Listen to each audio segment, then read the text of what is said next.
All right, guys, we are back today, and dude, I'm so excited. Like, legitimately, I say that sometimes, but today I'm actually genuinely really excited to interview and to dive deep and learn a little bit more about our guest today. This man, he might actually be the next Mark Zuckerberg, and he'll kind of explain a little bit more about that as we get into his story about literally sharing the same dorm room as this man and going on and creating a business that arguably is going to be worth billions, and I say that with an S on the back end of it, of dollars in the next few years. And as he'll talk a little bit about his origin story, that not very long ago, less than 2 years ago, he had negative money in his bank account, and to see the turnaround there is literally the American dream. And ironically enough, like, he just got his American citizenship not very long ago as well, right? In the last couple of years. So he's literally living the American dream, and we're super excited to dive deep, learn about him, be able for him to share his story, and really just like inspirational, humble guy, and like super excited to introduce you guys to Robert Wensley. So Sam, if you don't mind, like, take us in. Let's do this thing, my friend.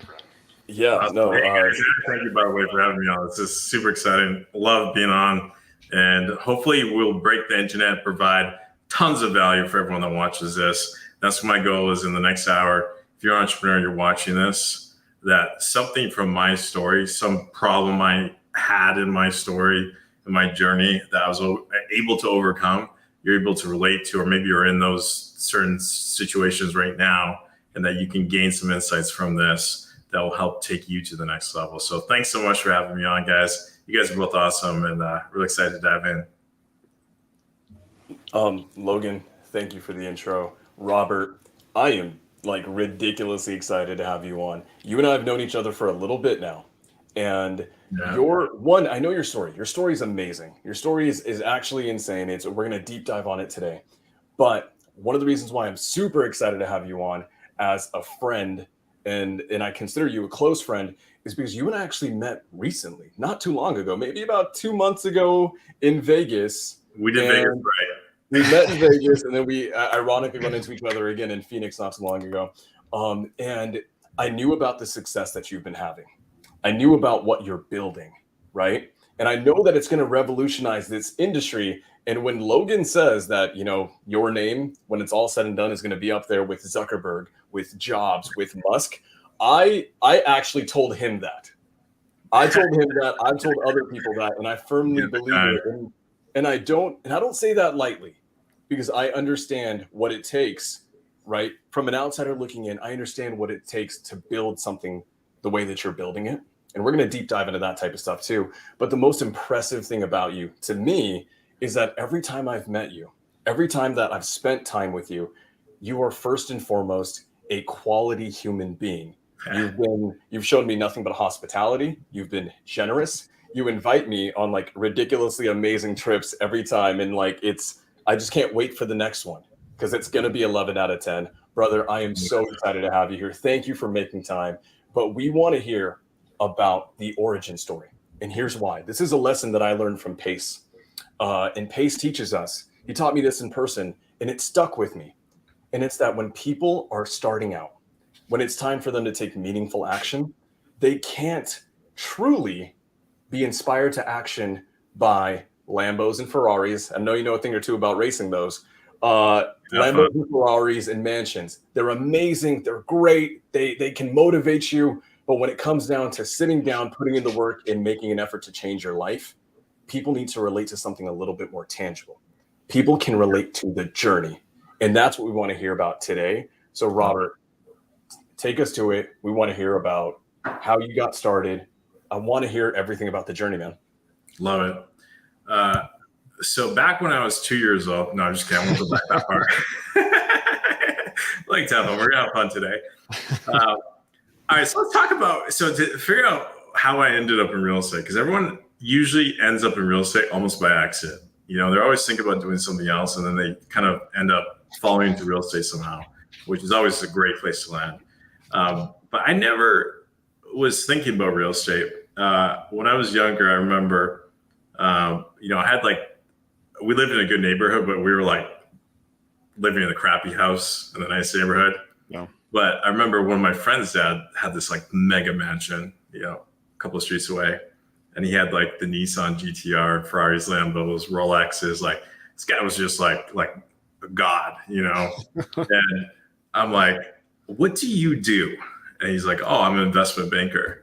I'm like, okay, that's what I want to do, because I want to have nice cars and houses and watches on, you know, be able to live the dream life or whatever, you know, live the American dream.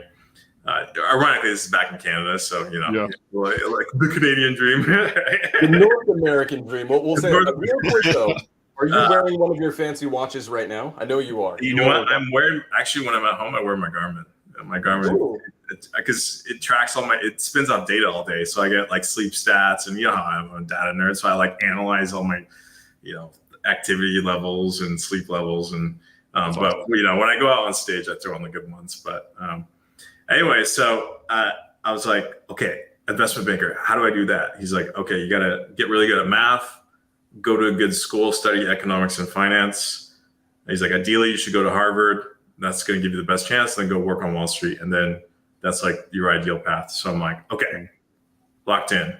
That's my goal. And then, you know, I'm always trying to reverse engineer stuff. I've always done that my whole life. So I'm like, he gave me the roadmap. I just got to follow the roadmap. So I follow the roadmap, get really good at math. Did horrible in other stuff, but like, you know, math stuff like that was going to be relevant to finance. I made sure I focused on, and then graduated, ended up getting to Harvard. Did finance and economics at Harvard, and was planning this whole time to, growing up, climbing this ladder. I always say sometimes you climb the wrong ladder. I was climbing the ladder that would take me to being an investment banker and making 6 figures a year out of school. That was like my goal. I'm like, I'm gonna make $100,000 a year right out of school. You know, like I'm working hard and I'm gonna make $100,000 at, you know, 21. And it's funny now looking back at that. I'm like, you know, I made $100,000 yesterday. I'm like, $100,000 a year is really not that much money. But what I realized, so I got my dorm assignment at Harvard. You kind of like hinted at this. I get one of my dorm assignments at Harvard. My dorm room is Kirkland H33, and I'm like, wait, I know that dorm. Like, where do I know that dorm? I Google Kirkland H33. It's Mark Zuckerberg's dorm. I'm like, damn. So I'm like sitting there in Mark Zuckerberg's dorm, sleeping on the same bed he founded Facebook on, 10 years to the day after they founded Facebook. And I was thinking about it, you know, like that kind of hits you, right? Because you're like, he had the same opportunities as me. Look at what he did. And I was climbing this ladder where I was like, I want to make 100K a year and then work on Wall Street and then maybe eventually become a millionaire 10, 15 years down the road. Yeah. And I was like, man, this guy was a billionaire in his mid-20s. And I was thinking about other people that had a lot of success. Like Bill Gates, he dropped out. Matt Damon, he dropped out. Like all these guys, like most of them dropped out of school. And what did they do? They pursued something that they love. And a lot of them, the most common thing is they had their own business. Yeah. And working on Wall Street, you can be the best trader in the world, best investment manager in the world. But at the end of the day, you're building someone else's dream. If you work twice as hard next year, they're going to get another yacht. You might get another $15,000, $20,000 bonus at the end of the year. So I was doing these internships in finance, and I realized I didn't like doing the job, number one. But number two, if I thought about long-term, like regret minimization framework, right? Like Jeff Bezos always talks about this. He says, you should make your decisions. Make your decisions based on what in the future you think you're going to regret not doing. Oh. And that's why he left Wall Street and went out and started Amazon. And I was like, yeah, if I don't try to start my own business while I'm young and I can take risks, when I'm older, I'm going to regret it. So I think I need to go actually start my own business. And so then I'm thinking about like, what kind of business can I do? And I'd helped some friends like flip some houses and renovated my parents' home. So I knew a little bit about renovations and stuff. And I'm watching Tarkin, you know, Tarkin Christina, Flip or Flop on HTV. Yeah. Watching the show, I'm like, man, these guys make like 50, 60, 70, somebody's $100,000 on one flip. It doesn't seem that hard. Like the stuff I'm doing in school is way harder than this. If I could just figure out how to do that and do like 1 or 2 deals in a year, like, you know, I could make a lot more money and actually do something that's fun and not have to grind 100 hours a week. So, decided to turn down all my job offers. It's actually funny. I had a job offer from Goldman Sachs, and Goldman Sachs is like the dream, like work for Goldman, biggest investment bank in the world. Yeah. And the guy said, I did an informational interview with him. And he said, look, I'll give you a job, but Robert, you shouldn't take it. I said, why? He said, you shouldn't take it because the guy had also gone to Harvard. He's like, the friends I had that went into finance, yeah, like we make good money. But my friends that went out and started businesses out of school, they did way better and now are like, able to live whatever lifestyle they want. So when I heard that from him, like he has a lot of interest in getting me working for him. When I heard that from him, I was like, "Ooh, yeah, maybe there's something here." It's the funny thing. I actually just reconnected with him last week. We went out to actually we connected over the phone last week. And I told him, I'm like, "Hey, that advice you gave me years ago? That one phone call, I'm like, that had a pivotal impact on my life. I took your advice. Now I'm worth 9 figures." And he was like, "That's the best news I've had like all month. Like that's incredible." So all these people that were really successful, they went out, did their own businesses. People were giving me advice to start my own business. I had no idea what to do, but then I see house flipping. I'm like, that doesn't seem that difficult to do. So I go out and I decide, hey, I'm going to become a house flipper. And I start looking for deals on like Craigslist and stuff. And of course, don't find anything. I don't have any money. I don't have really that much construction experience. So I'm like, shit, I'm up the creek. And graduation's coming up in a few weeks. So I start cold calling house flippers, pitching them on hiring me. And a guy named Brad Chandler in DC, he offered me a job. And that's where my journey into real estate began, was getting onto his team. So that's chapter 1. I want to highlight something that you said. And it's about when you reconnect with an old friend who, maybe you can view as a mentor to some degree, who gave you that pivotal, right? That little bit of information that really changed the trajectory of what you were doing, thinking, and the end result is insane. That actually takes me back, immediately made me think back to the night that I met you. We had been hanging around a little bit and in Vegas, and you pulled me aside, and I think this will always stick with me because it's the first time I've ever had anyone say this to me. And you were like, "Sam, I like you." And I was like, "Thank you, great, this is awesome." But then you said, you actually pointed to me, and then you were like, "Do you believe that your entire life can change with one meeting in one night?" And then, like, at the time, I did not expect to have like that type of existential question thrown on me, and it has actually changed the way that I view a lot of things. And at the time, you actually invited me onto an amazing trip that couldn't work out because I broke my back, all this kind of stuff. Yeah. But that message has stuck with me ever since. And now I'm like, we don't realize it. We're all one conversation away. We're one introduction away. We're one day away from everything that we think we're capable of completely manifesting. Yeah. And I love that. And the fact that it's come full circle for you, and and I love this. You've had so much success so far, but in my opinion, you're just getting started. Just getting started. Just warm up. What you say is 100% right. There's probably 5 or 10 conversations that I've had in my life that I can remember to this day, like almost like exactly what we talked about, that just completely changed the course of my life, And I try to, because people have provided those to me, people that have a lot more experience than me and have, lived life a little bit longer than me and have pointed me, I was thinking about going this way and they pushed me this way. And then this way ends up being 100x or 1000x better than this way. One of the things I try to do is try to, do that with other people as well. And one conversation, one night can change your whole life. I absolutely believe that. You know what's amazing is, like, I think this conversation, even when we got on here, like your energy, like it just changed this little studio that we're in, and just your belief in yourself is like it's magnetic. It's so powerful. And in other people, like I believe, like when I met Sam, I'm like, Sam, I believe in you. I'm like, you can do anything you want. You just gotta set your goal and then take the action to get there. I always believe that. And so, Robert, like, again, like you're here right now. Let's actually go back, because I'm actually genuinely curious about this. Like the household you grew up in, like you said that you want to go to Harvard. Like, how was that facilitated in your household? Was that something that was like, do you have other people who were successful? Did you have an older brother? Like, tell me a little bit about your actual family situation, your parents. Like, I'm actually genuinely curious on what your household bringing was like.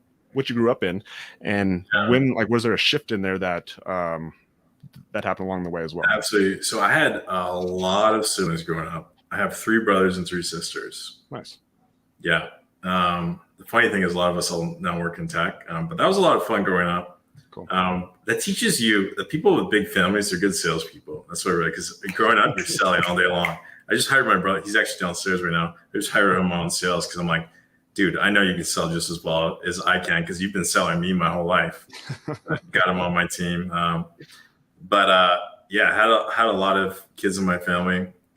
My dad's dad was a teacher, school teacher in Borden, Saskatchewan, Saskatoon, Saskatchewan, small little cities up in Canada. Didn't make a ton of money. My dad was an engineer, kind of mechanical engineer, like made decent money, but nothing like crazy. My mom was a teacher, so they obviously valued education. But I was the first in my family to go to like a real good university. But the funny thing is, I think university is super overrated. Yeah. Like my younger brother, he asked me, he's like, "Hey, Robert, should I go to college?" And I told him no. I'm like, no, you'll learn so much more, so much faster. Just getting out there and start a company, fail a few times, like just go do what you want to do. I find that university can slow people down a lot. It's just a 4-year like party for most people, And when I'm hiring people, if they have a university degree or they don't have a university degree, it doesn't matter at all to me. Some of the best engineers I've ever had working with me are completely self-taught. Yeah. So yeah, no. But one of the things that was cool growing up is we travel a lot. So I actually grew up when I was really young. I actually lived in North Africa, in Tripoli, Libya. Wow. Yeah, and then I've also lived in China. I've lived in South Carolina, Boston, Montreal. I've moved around a lot and seen had exposure to a lot of different cultures and stuff. And when you go into a culture that's completely different than yours, it actually, I think, really opens up your brain and helps you like build better mental models for the world, and just see the world from a different perspective. So if you're watching this and you're not traveling, guys, go travel, go see the world. Yeah. Why, just out of curiosity, why were you guys traveling so much? So the current Prime Minister of Canada, his dad was Prime Minister back in the day. His name was Pierre Trudeau. Okay. And I believe he nationalized the Canadian oil industry. And my dad worked in like oil and gas engineering. Cool. So it just decimated my city. Like you want to destroy an economy and go nationalize the number one industry, and then blocked all foreign investment in the industry. So my city, Calgary, Canada, probably went from like 800,000 people to maybe 300,000 people in the course of a few years. So my family, my uncle went to Saudi Arabia to work for Aramco. We had a bunch of friends that went out to Dubai to go get the oil industry started in Dubai. And then we ended up going out to North Africa, to Tripoli, Libya, to go help them get the oil industry going there in Tripoli. So I was there for a few years up until like 97. I mean, I was still pretty young. I was like six or so by the time I came back. But that's like where my memories began. It was like in Africa. Like Canada was a foreign country to me. I always joke with people. I'll screw with them. I'm like, yeah, I'm African American. I grew up in Africa and I moved to America. Just a funny joke, just like, but yeah. So kind of tell us a little bit, you're going to transition to you actually going and working for somebody, and kind of tell us a little bit about that decision and kind of what went into your thought process to be like, okay, you want to go do your own thing, but at the same time you saw this fixed flipping thing and you decided that you wanted to go work for somebody. Kind of tell us that journey and kind of your thought process. Yeah. So when I got out of school, when I was trying to figure out what I was going to do, I interviewed a bunch of people that were like really successful. One common theme I heard from a bunch of people was go work for a small company because you'll get much more responsibility. You'll learn a lot more, a lot quicker. So I went and, worked for this company. There was maybe like 10 or so people plus contractors and stuff. And we were flipping 100%. And the whole goal there, I did 1 day on sales. And then the CEO calls me in his office and he's like, hey, how'd things go? I'm like, all right, so I can maybe make a few $100,000 doing sales, but your marketing and tech sucks. And I think I can fix it for you. So you want me to make a few $1 million? Let me go work on that for you. He's like, okay, done. Yeah. And then Robert, I'm going to stop you for 1 second. So Where did you find that you had this talent for tech? Like, did that happen when you were in school? Like, is that something you did on the side? Like, where did you find that you were able to have some talents in that Yeah, I realm? got some funny stories about getting started in tech. So I didn't have a computer until I came back from Africa, and it was maybe even a couple years after that. So like it was probably like 99 when I got my first access to the first computer. And of course it was like the family shared computer, like super slow internet. But my brother and I learned how to, in the 5th grade, I learned how to build websites. And we'd build these like meme websites before memes were a thing. Nice. And we would get hundreds in 5th grade. Yeah. I don't know how to build a website right now. I mean, they were ridiculously ugly and we would just find funny stuff on the internet, and then we put it all on one page. And literally, our websites it was just one page with a bunch of funny stuff. And then we'd send it to our friends at school, and all our friends at school would be like refreshing the page every day, seeing what new funny stuff we put on the page. That's awesome. So that was kind of my first website, which actually exploded. It was getting so much traffic. And then one of my friends, he had it open on his screen, and we had Osama bin Laden jokes or something on it. And they were American, and they were super offended by it.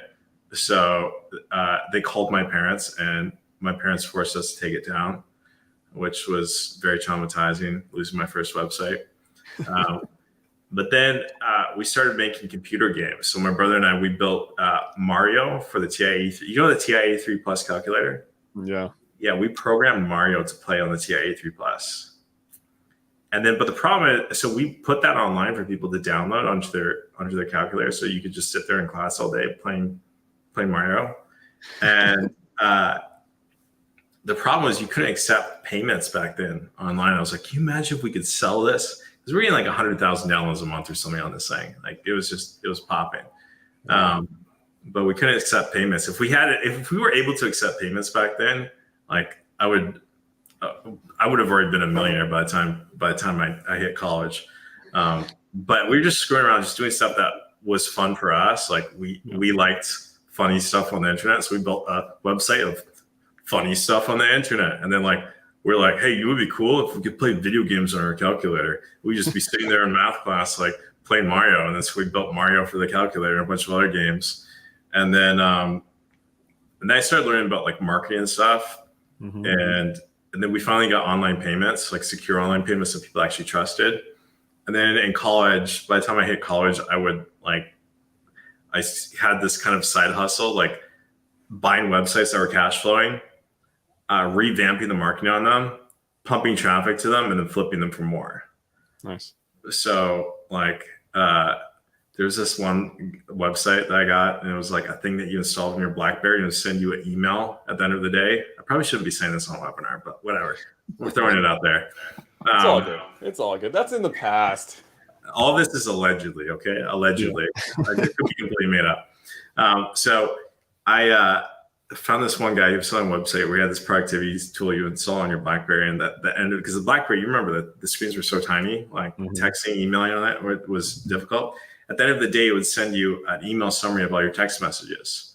And he was selling this as a business productivity tool. So I went out and bought it from him for $700. I was like, hey, I'll give you an extra $100 if you can do one thing. He's like, what? I'm like, can you just make it run in the background instead of having an icon on the screen? He's like, done. So I bought it from him. And then I relaunched it as, I think it was catchyourcheatingx.com. And then instead of being a productivity tool, it was a catch your cheating X tool. And then you can get clicks on Google for 5 cents a click. And I was swiping credit cards at $39 a sale. Sales on that just blew through the freaking roof. And I got cash flowing thousands and thousands of dollars a month, and then resold it for way more. And then paid off a bunch of my tuition and threw some parties and had a good time. That's so I used to that, just kind of for fun stuff I was interested in, or just to make some money on the side hustling. Why is it that I feel like every time you come up with an idea, whether it's in 5th grade with meme websites, before meme websites were even a thing, right? I remember being in high school in calculus and barely understanding how to use the calculator, and you programmed video games into it. That was mostly my brother. I think I did maybe 10-15% of that, but that was most of my older brother that did it. But it was a lot of fun. It was a lot of fun. Dude, sure. And then you basically invented a way to catch cheaters. I mean, everything that you've come up with is a multi-million-dollar idea. Oh my God, guys, everyone watching, this is like, one of those times you're reminding me that I don't come up with good enough ideas, right? You find a way to basically be able to monetize everything. And then a key thing here that's actually very interesting that I'm noticing with you is that a lot of this basically has to do with finding a way to drive marketing.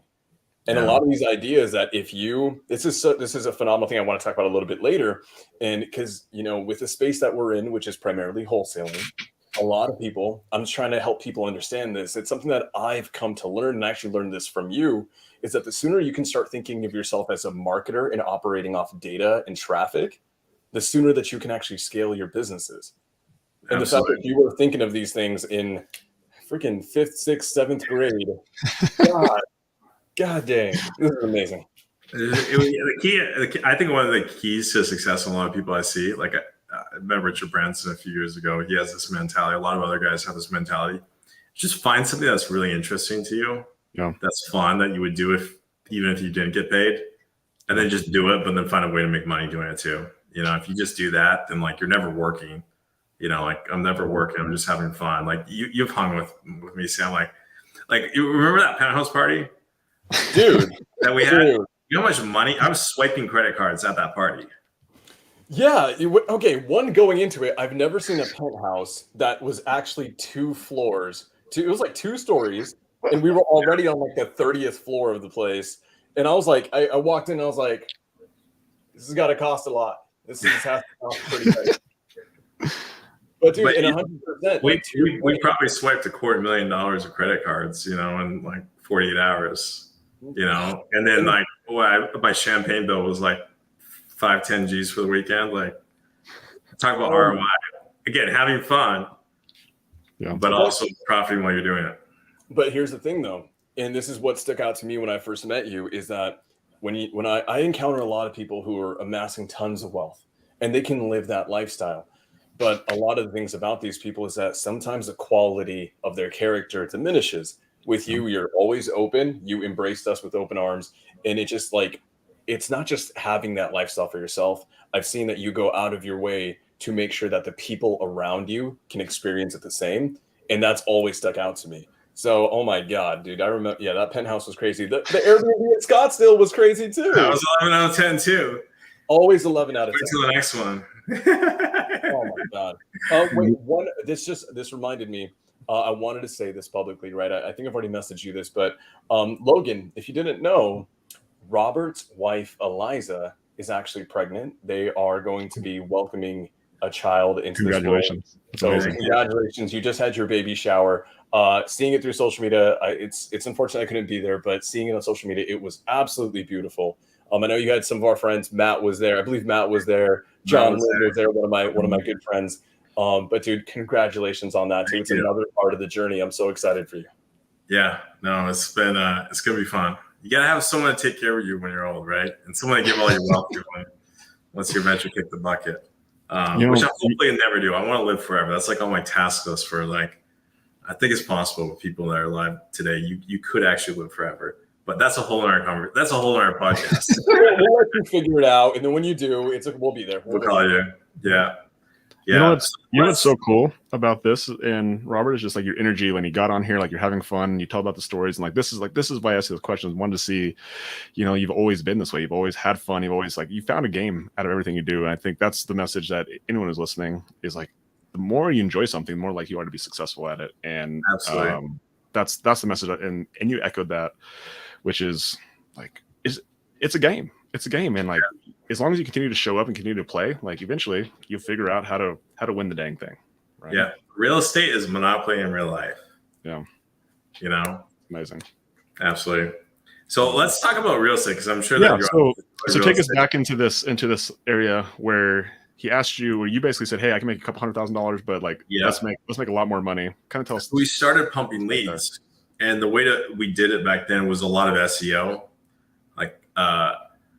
We started ranking for number 1 in the country. If anyone ever was in the SEO game 5, 6, 7 years ago, if you Googled sell my house fast or we buy houses or how to sell a distressed home, if you Googled that in any major city across the country, position 1 and maybe 2 and 3 were express home buyers. So we were just getting thousands and thousands. You know, he tasked me with pumping leads, and we worked on it together. Brad did a lot of work as well. He really spearheaded that, but I helped him. And we got to the point where we were just generating thousands and thousands of leads all across the country. And at the time, we were kind of naive. We were like, the idea we had at the time was to scale flipping nationwide. Horrible idea. Horrible idea. But why is that a horrible idea? For other people out there who don't understand flipping, never been part of it, like why they see the flop. We're closing the ones in our home market, just the ones in our home market, just throwing the rest in the trash, you know. Because national wholesaling was a thing back then, didn't really exist. People kind of looked down on wholesalers like, oh, that's for the noobs, like the real pros flip.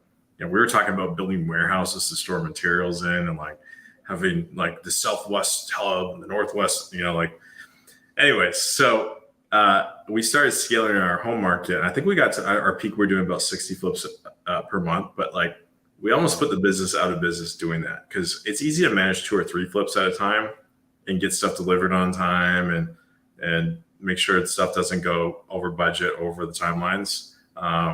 But it's impossible to do that with 60 deals at a time. Like I'm rehabbing my whole place right now. And like, I mean, just one house is taking, like I got to be at the site like at least once per day to make sure stuff is going, on schedule and things aren't going wrong. So what happens is you go into a deal, think you're going to make like $100,000, and by that time you're done, you're making 0 or maybe even losing money. So we almost put ourselves out of business doing that. But then I discovered wholesaling. I'd never even heard of wholesaling, but then like I discovered in our data sets, I'm like, why are the estimated actual profit numbers the same? Like, what's going on here? And, they explained wholesaling to me, and my mind was just blown, right? Like coming from the finance side of things, like I knew about options trading. I'm like, wait, you guys are basically creating option contracts out of thin air and then selling those contracts? And they're like, yeah. I'm like, there's no way that's legal. Like, there's no way. They're like, no, yeah, it's legal. We do it all the time. I'm like, well, why don't you just do that? That's way better business. You don't have any capital. You don't have to put up any capital. Okay. So you don't have to raise money and everything all the time. You have pretty much 0 liability because you never actually own the property. Your cash conversion cycles go from months down to days, so you can spin your cash way faster. And you can do a lot more deals that, if somebody doesn't meet your buy box, someone else's buy box it probably does meet. So you can take way more leads out of your existing deal flow.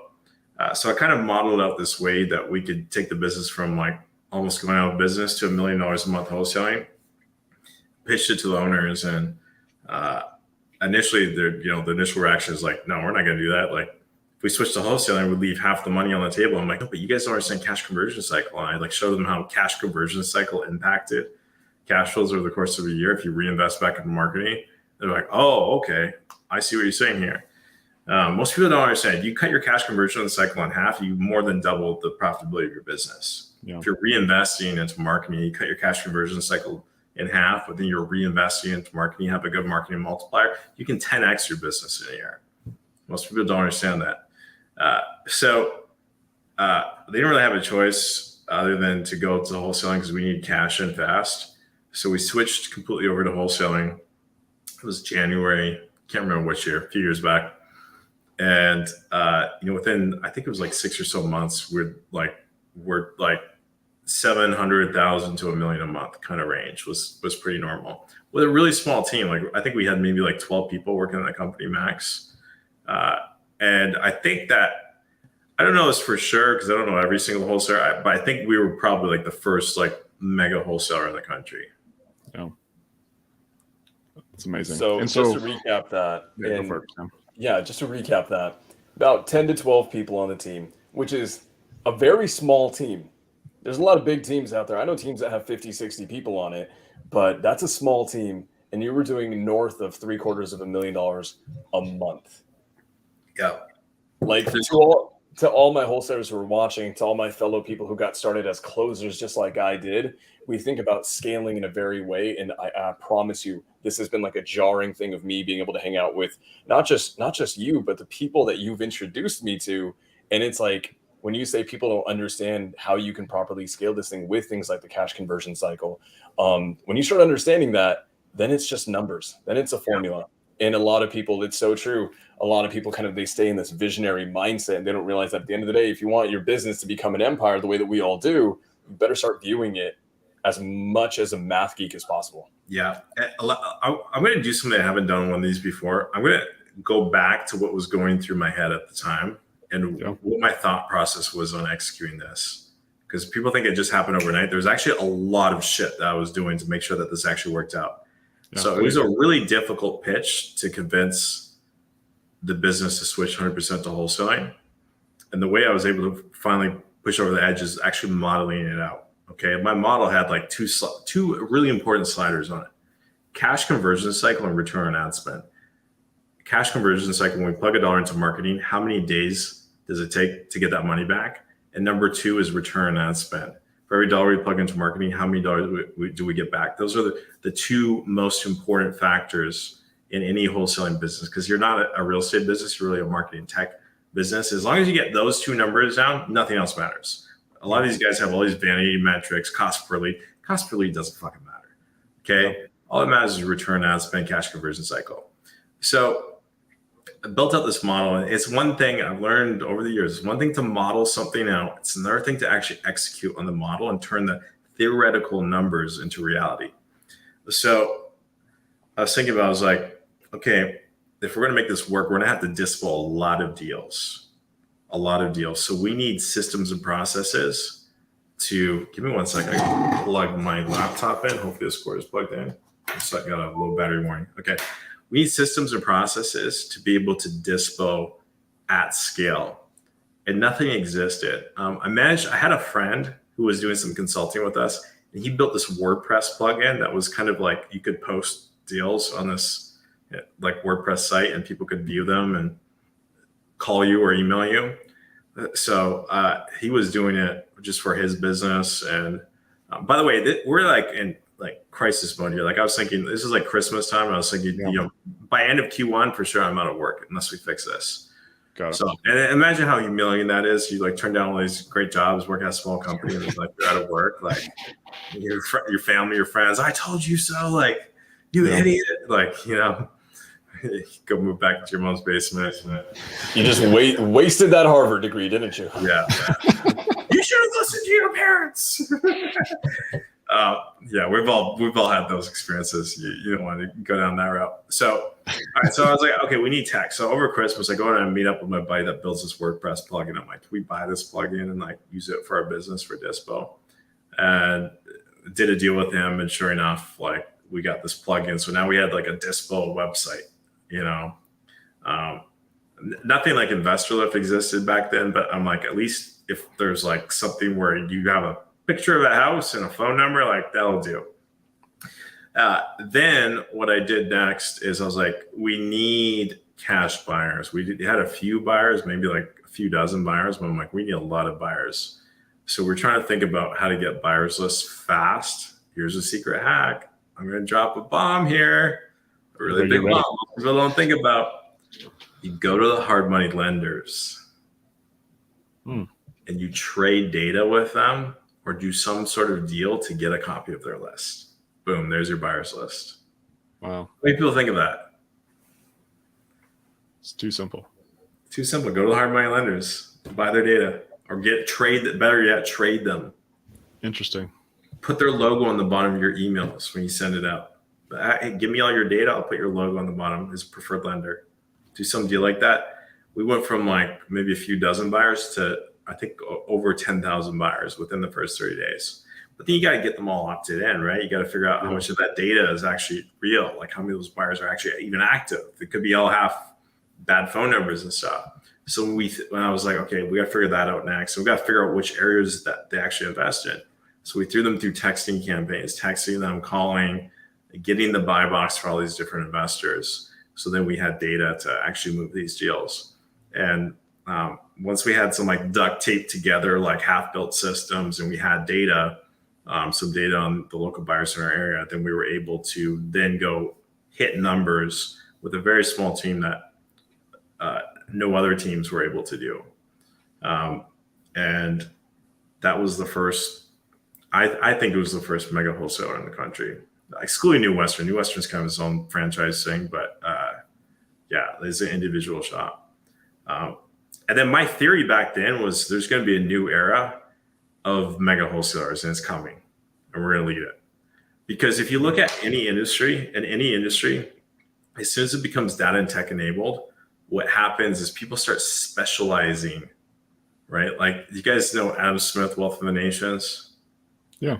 US economics book, probably like, he's like father of free market economics. Yeah. You looked out throughout history, people always do like a full process in their business back when economies are like not very evolved, but then it's become more evolved. People start getting really good at one small part of something, and they start dominating that one thing. And then other people are like, oh, I'll just outsource it to you. And then, why do you think we buy half our stuff from China? Because China can manufacture stuff for cheaper. They have a competitive advantage. So similar in wholesaling, when I got in the game, everyone looked down on wholesalers like, oh, you guys are the noobs. And I was like, the value is in finding the deal. That's where the real value capture happens. Those are actually going to be the guys that make money. So I want to be that guy at scale. So now like most flippers focus on flipping. Most wholesalers focus just on wholesaling. You're not doing a lot of flips. Some guys will do one here and there, but we're starting to see that segmentation really, really deepen over the last 12, 24 months. And then here's my next prediction. Here's what's going to happen next. On the wholesale side of the things, the acquisition and dispo, those are going to split. Yeah. That's going to happen next. And then the next stage is going to be lead gen. Lead gen is going to split. There's going to be people that focus just on lead gen. There's going to be people that focus just on closing, on sales. And then there's going to be another segment of companies that focuses just on dispo. And you already see how many people are just doing just 100% dispo shops. I love that you said that. In the community that Logan and I are in, Sub 2, we see a lot of that with new people. The reality is doing wholesale A to Z, from direct to seller marketing to dispoing of the deal. That's a lot. It's actually a lot of work, and it's setting up. I love that you view it this way. It's setting up a lot of systems and processes, and for new people who don't understand that, it's very difficult. And I've already seen this. Like we've seen the segmentation in wholesaling of lead gen. Then there's the acquisitions, right? The people who are lead managing, closing the deals. Then we have TC, transaction coordination. In Sub 2, where there's actually like a specialty training for people who just want to specialize in TC. And then there's dispo shops. Yeah. So I want to hear about how you had this kind of duct taped model about how to systematize dispo. Like, lead us in. How did that start morphing into becoming what we want to talk about today? Yeah, so I always dreamed about having a tool like InvestorLift, and then like when I started working at that company, Express, I told them I'll do 3 years and I'll quit, and then I'm going to start my own company.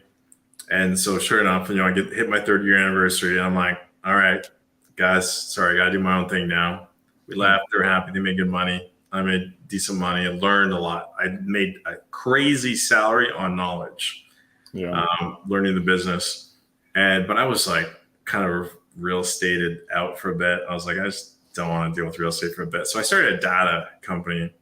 And that went pretty well. Like, we went from 0 to $15 million valuation in 6 months. But then like the VC that backed us, offering us a $5 million term sheet, they had a falling out with their LP and never got the money for their fund that they were supposed to then give to us. So all the companies that were supposed to be in that fund all got screwed, including us. And so I'm sitting there with no money in the bank, going from like thinking I had a $15 million company 6 months in on my first company, like first real company, to then being like broke with like negative dollar amounts in the bank account, and also having a whole team that I needed to support. So I had this one buddy that had left Express. We worked together at Express, and then he had left, worked for another company. He would call me all the time, like, hey, can you please help? We're working our asses off. We got smart people, but we don't have systems. We don't have tech. And even though we're working our asses off, we're like stuck at, I think we were at like 100, 150,000 a month, and not making good net profit margins. So I kept on rejecting because I'm like, hey, dude, I'm focused on this new thing, man. My company's worth like $15 million now. I can't do consulting. Sorry.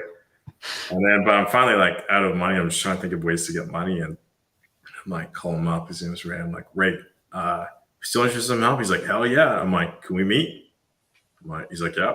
I'm like, it needs to be tomorrow. I don't know about tomorrow. Okay, fine. All right. So I go and I meet and stay up all night creating this like PowerPoint presentation of what Investor Lift would look like. And I walk in and I sell them Investor Lift before it's ever built for $35,000 for the first license. But I also was really smart. I put a condition in the contract that I own all the IP in perpetuity in case I ever want to sell it again. Yeah. Right. I took that money, paid off my team, got them working on Investor Lift, cranked that out. And that company went from, like 100, I think it was 150,000 a month to 5 months later breaking 7 figures as well. So now I'm like, oh, we're 2 for 2. Like, this is pretty cool. And then I think about 6 months later, they broke $2 million per month in sign fees. So wow. Not just 7-figure wholesaler, but double 7-figure wholesaler. I'm like, damn, this shit actually works. So then I took it to a couple more companies, and I took another company to $2 million plus per month from zero wholesaling. And I was like, this shit really works. But that was like, this is so powerful. I got to keep it a secret. So my initial plan was just to sell it, like use it myself, because I was still doing some deals here and there, but then sell it to like my friends and my friends' friends. And we're just kind of like this incognito dispo software. But then some of those guys got really big, really fast. And of course, people are like, oh, can you teach me? Can you teach me? And they're like, okay, I'll launch a course. And they started selling courses, but then like they had this gaping hole in their courses, and that's dispo. They're like, Robert, we need to solve this. You can't. I was charging them $120,000 a license back then, $10K a month.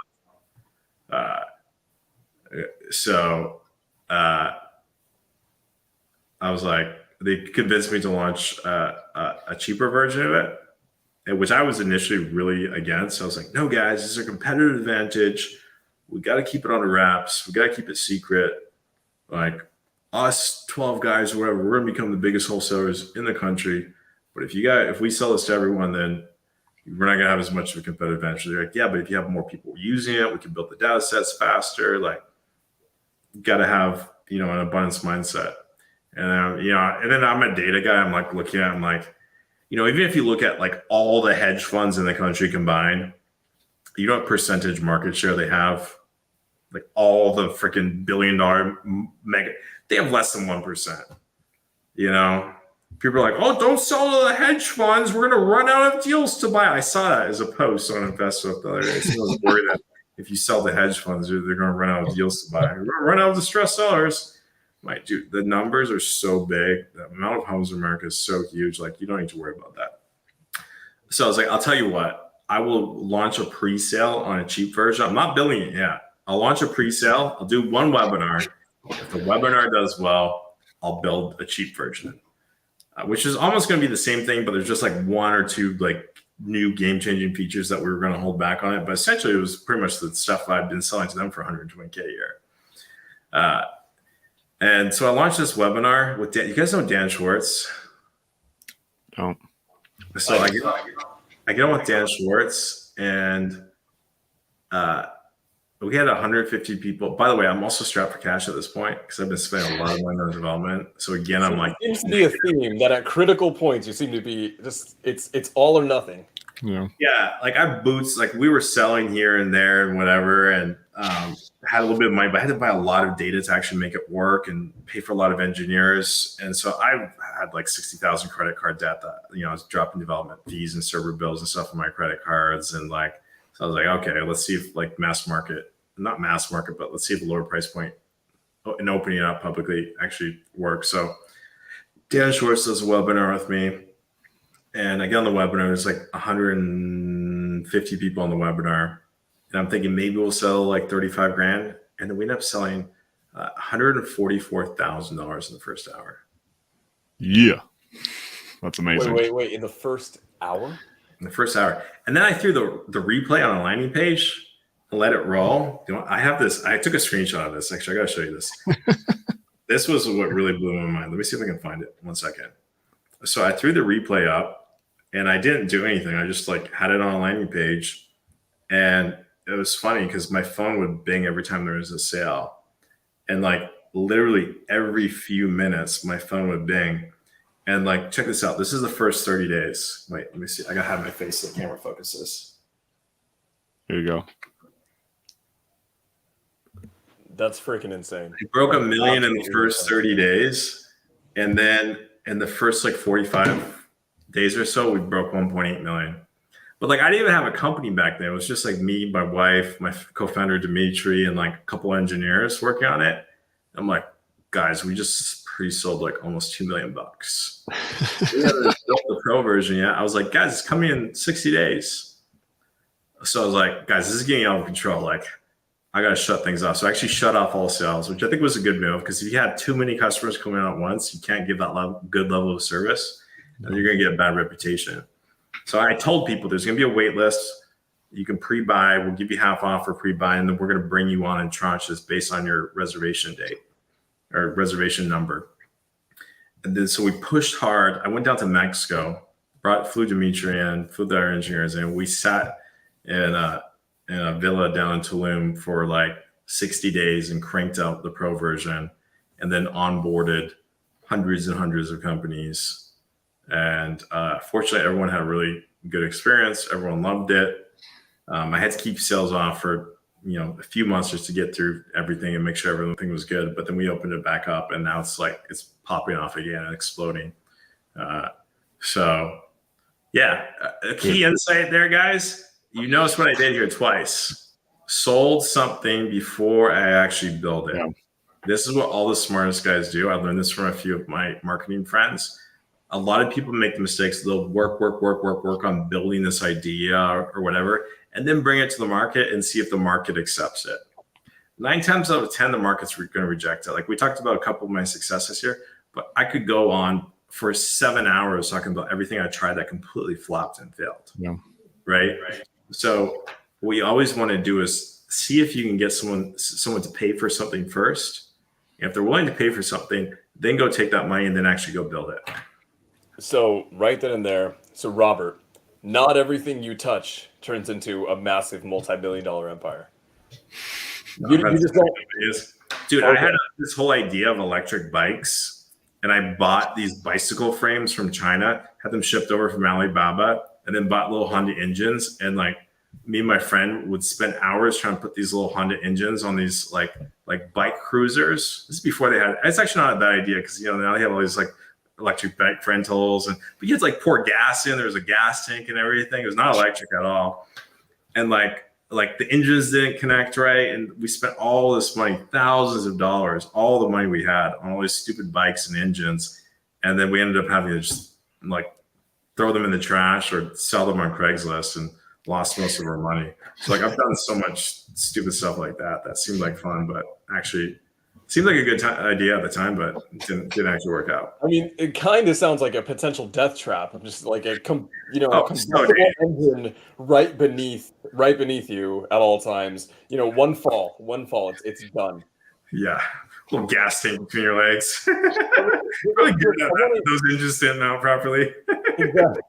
Exactly. This is the genius of Robert Wensley. He comes up with these things, and then he'll turn in and create something as amazing as Investor Lift. But Robert, for the people who are watching right now, right, we have a lot of like wholesalers who may be new. They may be doing a few deals a month, and they're trying to gain more predictability, sustainability, and start actually turning this into a consistent conveyor belt business. Like, what can Investor Lift actually do for them? Yeah. So the biggest problem that most people don't know that they have is they're leaving money on the table on dispositions, right? Like I remember when I built Investor Lift, I had this one deal that was really tight. I called up a hedge fund that I was selling a lot of deals to. I think it was Wedgwood was the one on this deal. And I asked them how much they pay for the deal, and they told me how much. And I was like, let me see if I can get a little bit under that. And I was able to get under that. And I'm like, yeah, I'm going to make 20 grand on this deal. And my CTO calls me up. He's like, Robert, Godboat is ready. Do you have any deals we can test on? I'm like, was about to sell this deal to Wedgwood, but let me try it. So God Mode gives you the ability to build buyers lists really fast by seeing who's actually the best buyers around a deal. And we'd been conceptualizing this for like months and working on it for months. And I was so excited to like actually see how it performed. But in the back of my head, I'm like, this could be a total flop, total waste of all my money. And all this data might just be completely worthless. But I'm like, let me give it a good shot on this deal. So I hit God Mode for like 2 hours and I ended up getting 13 offers in 2 hours. And instead of making $20,000 on that deal, I made $46,000 just for 2 hours extra work. Like I'd been working on that lead for like 2 months prior to that. You know, maybe not 2 months, but at least a few weeks. Like I'd gone out and seen them like multiple times, like phone conversations, closed it over beers at Denny's. 2 hours in, you know, like I was really working hard to get that deal. I did all this work to make 20, and then just a couple hours extra. Also, I made 46. So the secret was I drove more demand for the deal, got more offers. And here's the funny thing. You know who ended up buying the deal at the end of the day? It's the original guy. I said, "Right, unfortunately, I can't accept your offer. I got some higher offers. You're I'm a business guy. I just got to go with the highest offer." He's like, "What's your highest offer?" I told him. He's like, "I'll beat it by 5K. If you accept and we do this right now." I'm like, "Done." And then I was really happy. I'm like, let's go to Nobu tonight. Like, we're going to celebrate 46 G's, one deal. But then later in the day, you know what I realized? I realized I had left Lamborghini money on the table on my other deals. On my other deals I hadn't driven demand for. Think about me, like every deal, I could have been leaving $5, $10, $15, $20,000 on the table just by going to the same buyers every single time and taking the first offer. So I want to highlight a few things here, and I love that. I love that you're talking about this. There's two primary reasons why deals don't sell. Number one is it's not a deal. You locked it up too high. It's just not a deal. Number two, there's not enough buyers looking at it. You haven't put it in front of enough buyers. And one thing that, I realized talking to a ton of newer wholesalers is that they spend, how you talked about building a business before seeing if the market will even respond to it. So they focus on building. I see a lot of people who will they'll run their wheels just building acquisitions, having the VAs, the data, the cold call, all this stuff, right? And then by the time they get the contract, disposition is 50% of the funnel, and they've actually put no legwork into it. So what do? They'll go to PropStream, they'll go to Batch, they'll try to find people, and then they have to go skip trace them, and they have to opt them into marketing, then they have to actually present the deal to them. They're going to spend so much time, so many hours just building that they're actually not moving forward very much on getting this deal sold. And one of the things that Investor Lift allows you to do, God Mode alone allows you to skip all of that pretty much instantly. Yeah, it just you're going to sell your deals way faster at higher prices. So like most people, when they come on, they have an average assignment fee of under 20K. But like most months, our average assignment fee, last time I checked, it was at 35,000 average. Like that's twice as much money per deal with less work. So think about how that impacts your business financially. And now imagine if you're making almost twice as much money per deal, and then now you have way more money to invest in marketing. So you start taking part of that and you plug it back into marketing. So and now your money is ramping every month. Now all of a sudden you can double, quadruple, 10x your business in very short periods of time. So here's something this is something that, and I love that we're talking about this because this has been so true to me in my business, is that I got into sub 2. Pace taught me how to be a phenomenal closer. I could start producing contracts left and right. Not a problem at all. But like everyone else, I neglected the dispo side because I just don't like dispo. I just don't. I hate it. So what do? I go find dispo specialists, dispo shops. And then what do? I give up 50% of the equity, and then they've already had these systems and processes in place, and then they go and deal with it. And I'm telling myself, if the deal gets sold, it doesn't matter. It's no time out of my day, right? The reality is I was losing so much profitability, and at the end of the day, who's the one spending on marketing?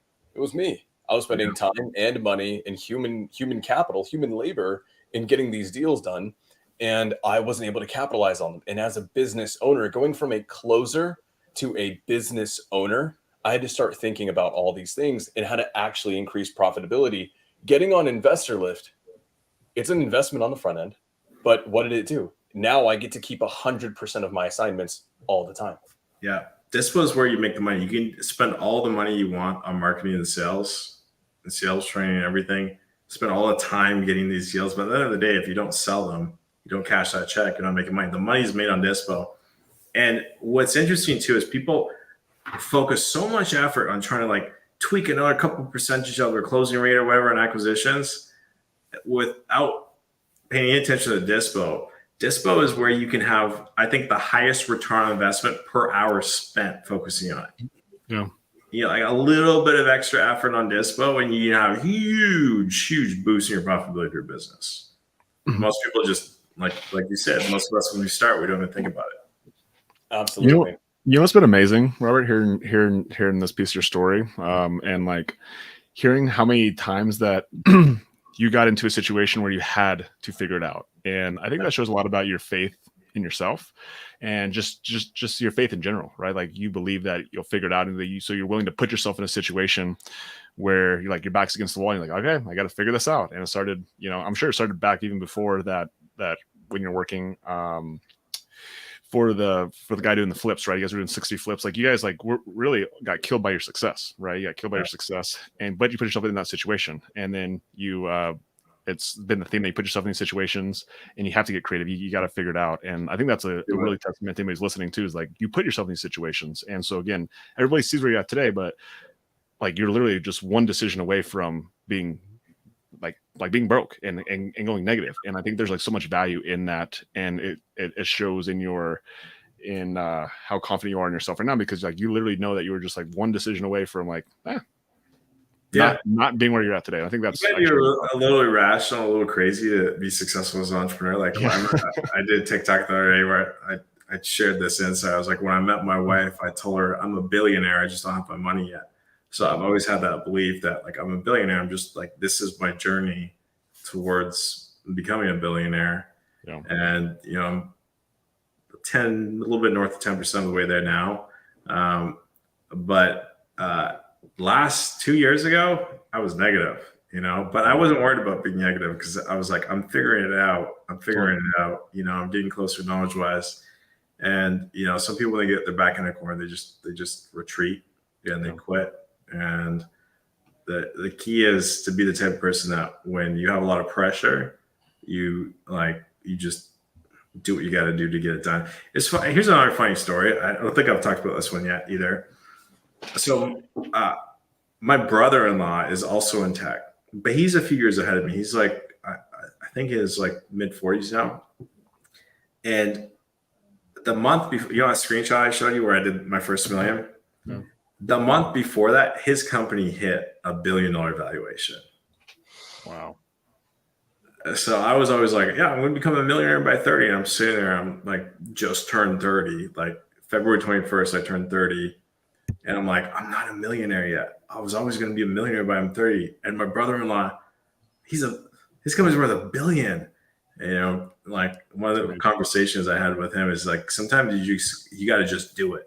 Yeah. Like, a lot of times, you know exactly what you have to do. You don't just do it. You got to just do it. And I've had similar conversations with other people where, you know, they're like, you know, like Peter Thiel, the founder of PayPal, he always says, look at the goals of where you want to go in 5 years and then ask yourself, how can I do that in 6 months? So sometimes when you put a lot of pressure on yourself, it cleans out the junk that you don't need to really think about. Like like when I was first thinking about like how to get to $1 million, I was thinking about a million different things. And finally I was just like crystallize it to, okay, we're going to pre-sell something. Let's see how many people swipe their credit cards. It's the only thing I'm going to worry about. So damn simple, you know?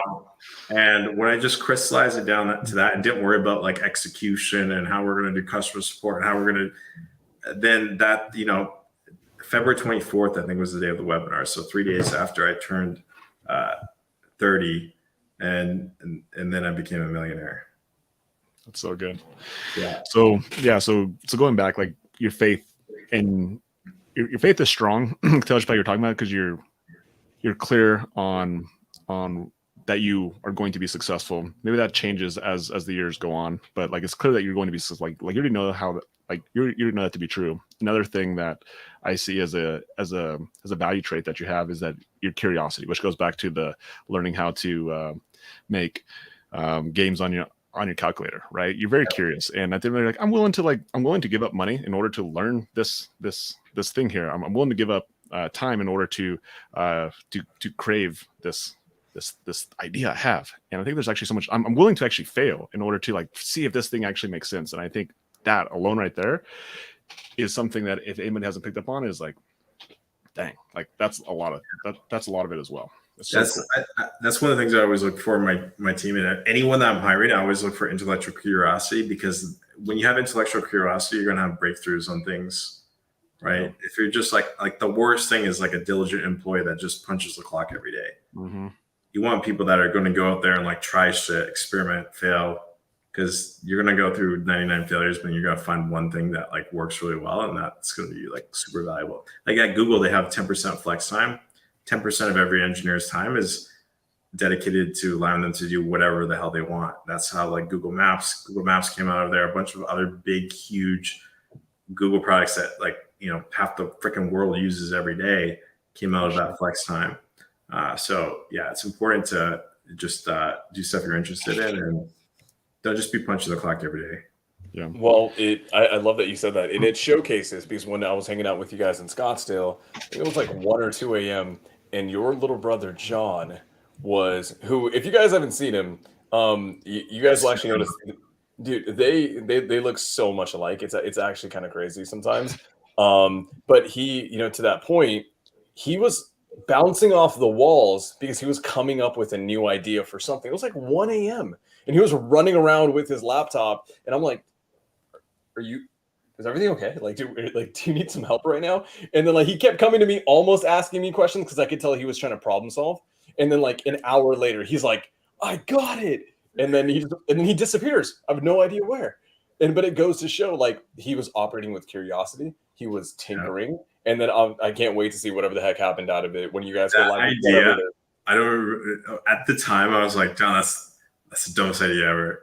And I thought about it for a couple of days, and I was like, you know what? If you actually made that work, that would freaking crush. So I think he's actually something we might do next year. Oh man, I can't. You know what? This is amazing. It's so far out there. It's so far out there. But like, if it actually worked, it'd be so cool. I think you guys will find a way. You'll find a way. Yeah, we'll find a way. Stay tuned next year. So good. So one of the questions I have, Robert, is go ahead, Logan. As we kind of talk about Investor Lift, like the idea of Investor Lift, it makes sense, right? Like you have a platform that wholesalers can take to, and they can basically put on market to buyers, very similar to like how the MLS does, right? So idea, amazing. But why hasn't somebody else done it, or somebody else done it? And like, just curious about like that process. And obviously like it looks easy now, but going through the process, there was lots of obstacles, lots of things that happened in the way. And if you don't mind kind of sharing about that journey, like some of the things that almost happen, or things that happened that almost didn't make Investor Lift happen. Mm-hmm. Yeah, no, I thought about this for a lot, because I think last time I checked, there's 22 that I know of Investor Lift type websites. Like people have been trying this stuff since. Yeah. The earliest example I could find was I think My House Deals came out in like 2006. That was like probably the first one. Yeah. And the question is, why have they all not taken off? Like, why hasn't there been one dominant platform that's taken off?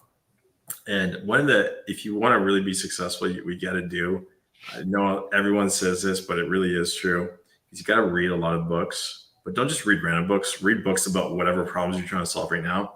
Yeah. So when I was reading the book, when I was getting the platform going, I read this book called Platform Revolutions.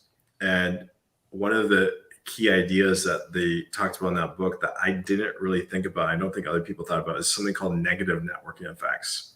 So networking effects are positive, where, you know, the more deals I have, the more buyers I'm going to attract. The more buyers I attract, the more deals I'm going to have. And then you start getting these exponential growth curves where like growth is not linear.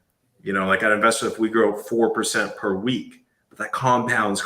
So like the growth curve looks like this, right?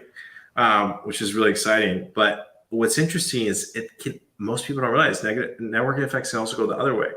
If you get what we call negative networking effects. So a negative networking effect would be, for example, what a lot of these deal sites would do is they would open up deal posting, allow anyone to post deals.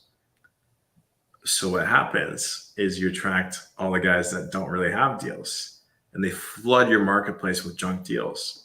When buyers come on and they have to spend 3 hours to find one decently priced deal, how many times are you going to come back? You've lost some. And then once you've lost all the buyers, your platform is dead. So I knew that junky deals was the negative networking effect that was killing off these platforms. So what I did is when I came to market, I came in with a really high price point, a price point that was high enough to scare off the bad players. Like cartel mode used to be 110,000, 120,000 a year. I dropped it down. Now it's 50, and they have lieutenant for 35. And then I do have an entry level plan that's like $479 a month. But $479 a month, if you're just doing like your first deal, you're probably not going to drop 5 G's a year on something on your first deal, your first couple deals. And then we'll anti-sell. Like, guys, if you're watching this and you're doing less than 2 to 3 deals per month, please do not buy Investor Lift. You don't need it yet. Talk to Sam and Logan and have them sell your deals for you. So I've really focused on trying to maintain the quality of those nodes on the network that pump out really good, consistent, high quality deals. And because of that, we've attracted more and more and more buyers. A year ago, we maybe had like a couple million buyers, and now we've almost doubled it in the last year. We're at 3.75 million right now, and it's climbing. Since we got on this webinar, we probably added another 100 buyers, organically. So that's the real thing, is like you got to look at why other platforms are failing, and do your market research, and then engineer. And that applies to anything in any business, right? If you see a bunch of wholesalers, if you know a bunch of wholesalers that aren't doing well, go look at what they're doing, right? Then go look at a whole bunch of wholesalers that are doing really well, and go look at what they're doing, and look at what the guys that are doing well are all doing in common. But then also look at the negative. Look at the guys that are failing. Look at what they're all doing that's similar. And then you'll start seeing commonalities and patterns, and then you'll steer yourself towards the patterns that are having success. Reverse engineer it and just copy, repeat, and you're going to have great success.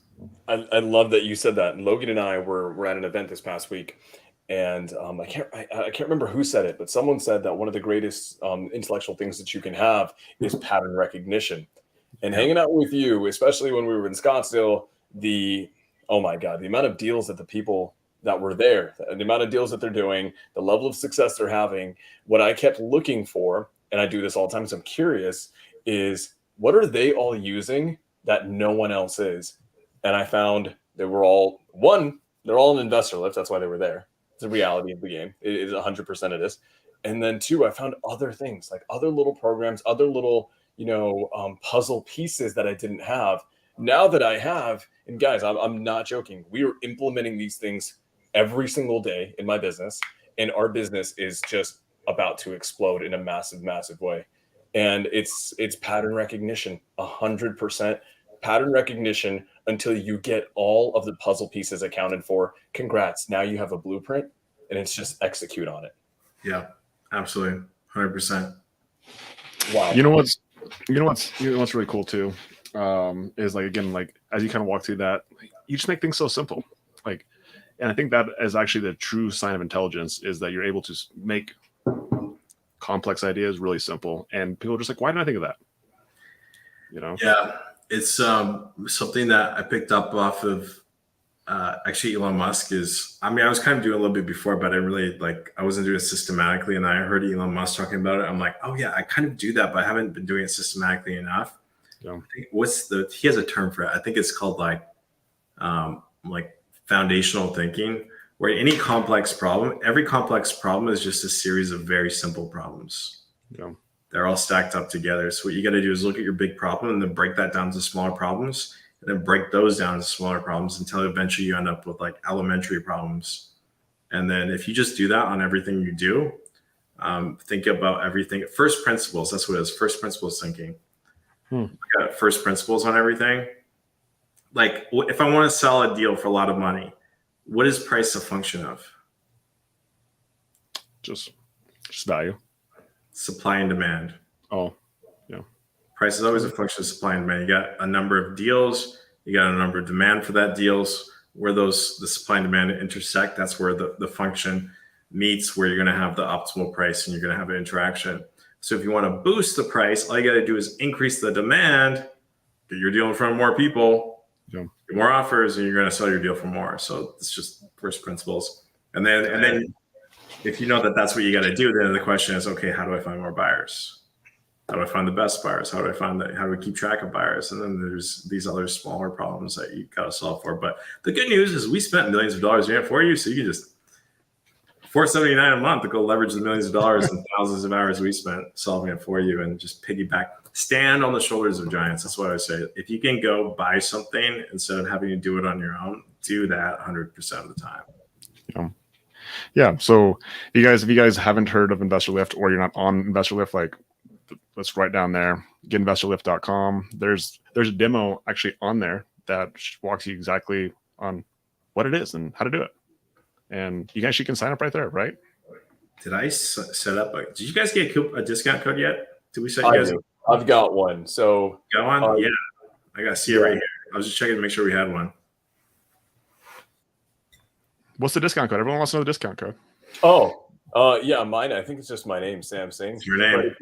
Yes, it's Sam Singh. We'll put it on there. Guys, if anyone is a little bit, because let's be honest, right? It costs a little bit of money, and the investment 100% pays off in a ton of different ways. Boom, there it is. If you guys want to actually talk to me, I'm actually going to be setting aside a little bit of time to actually talk about my honest testimony of Investor Lift, how it's affected my business. It's all amazing things, and my trajectory has gone through the roof because of not just Investor Lift, but connecting with Robert the way that I have. So, brother, I absolutely appreciate you. Happy to jump on calls with anyone that wants to know more about it. We'll get you a sweet little discount. It's actually not little at all. It's actually a pretty freaking big discount. And it'll make it a lot easier for you guys. Robert, you are amazing. You are very giving. And it's just amazing to see the success that you've had. And like I keep saying this, you're just getting started. You are just getting started. I can't wait to see the success that you're going to have. And one of the things that I'm most excited about is that I know just through spending so much time with you is that your character won't change one bit. So thank you so much for taking the time to be with us today. It actually means so much to me. Gotta have fun, guys. This was a blast being on here. And if anyone wants to connect after this, feel free to just hit me up on IG at Robert Wensley on IG. I do have a backlog of messages I'm trying to get through, but I try to respond to everything. So feel free to hit me up. I'd love to connect with you and hopefully help take everyone's businesses to the next level. It's all about hanging out with good people, having fun, and making money while you're doing it. Yeah. You're doing it 11 out of 10.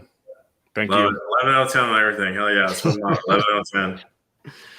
Thank you so much, Robert. Really just appreciate you sharing your time, your wisdom, there's so many little nuances that you shared that I hope people actually caught. If they didn't catch them, go back and watch it again. Right. And again, if you want to connect with Robert, Instagram, go, if you're interested in Investor Lift, it's right there. The full demo is right there. It's amazing software. There's so many testimonials and just again, super grateful for you sharing and being a super go-giver. Sam has talked so highly about you, and he's like, okay, let's do this. And then I started doing some research and dude, seriously, so grateful that you guys are great. It's been a lot of fun. Well, thanks so much, guys. Logan, yep. I see we got a bunch of my friends in the comments too. John Lamb, yep. What's up, John? Matt, good to see you. Awesome. Thanks so much, guys, and let's do this again sometime soon. Awesome. Robert, Sam, thank you guys so much. We're out. Talk to you later.